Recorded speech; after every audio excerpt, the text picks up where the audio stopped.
Welcome to Prajapati bioscience classes and test YouTube channel. So మనం గత డిఎస్సిలో అడిగినటువంటి ప్రశ్నలను గురించి మనం పరిశీలన చేస్తున్నాం. ఇందులో భాగంగా మనం గతంలో కణజీవ శాస్త్రానికి సంబంధించి ఏ క్వశ్చన్లను అడగడాన్ని చూసాము. ఇక్కడ ఈ రోజున ఒక ముఖ్యమైనటువంటి వీడియోతో మీ ముందుకు రావడం జరిగింది. ఇందులో భాగంగా మనకి ఇంటర్మీడియట్ స్థాయిలో మనం ప్రశ్నలు అనేటువంటివి అసలు రాలేదని అనుకుంటున్నారు.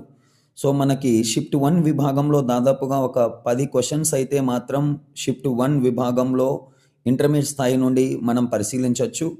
ఇందులో మొదటి ప్రశ్నను మనం సెకండ్ ఇయర్ వృక్ష శరీర ధర్మశాస్త్రానికి సంబంధించి మనం పరిశీలించవచ్చు. ఎత్తైన మొక్కలలో నీటి రవాణాలో ఇమిడి ఉన్న ప్రక్రియలను గుర్తించండి అని అడిగాడు. ఇక్కడ వేరుపీడనం, బాష్పోత్సేకం, బిందుస్రావం ఇచ్చారు. సరైన సమాధానం వేరుపీడనం మరియు బాష్పోత్సేకంగా గుర్తించవచ్చు. అలాగనే క్వశ్చన్ నెంబర్ 2ను మనం పరిశీలించినట్లయితే ఈఎంపి పదమును ఇలా కూడా పిలుస్తారన్నారు. ఇది మనకు క్లియర్గా సెకండ్ ఇయర్ బాటనీ వృక్ష శరీర ధర్మశాస్త్రంలో ఉంది.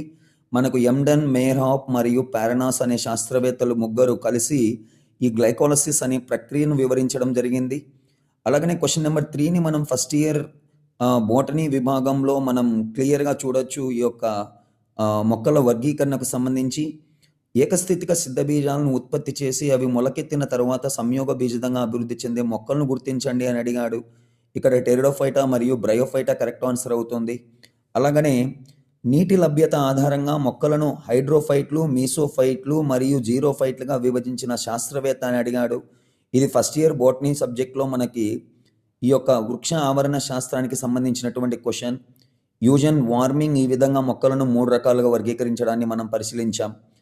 వాయు శ్వాసక్రియలో 1 మోల్ గ్లూకోజ్ నుండి ఏర్పడే నికర ఏటీపీల సంఖ్య అడిగాడు. ఇక్కడ మనకు సెకండ్ ఇయర్ బాటనీ నుండి మనకు వృక్ష శరీర ధర్మశాస్త్రం నుండి క్వశ్చన్ రావడాన్ని చూడొచ్చు ఇక్కడ. సో మొత్తం ఏర్పడేటువంటి ఏటీపీల సంఖ్య మనకు 38 అయితే అక్కడ మనకు నికర ఏటీపీల సంఖ్య 36 అవుతుంది. అలాగనే నాలికా పుంజాలు వలయాకారంగా అమరి ఉండటం దీని లక్షణం అన్నాడు. ఇది ఫస్ట్ ఇయర్ కణజాల శాస్త్రం అలాగనే మొక్కల అంతర్నిర్మాణానికి సంబంధించినటువంటి ప్రశ్న.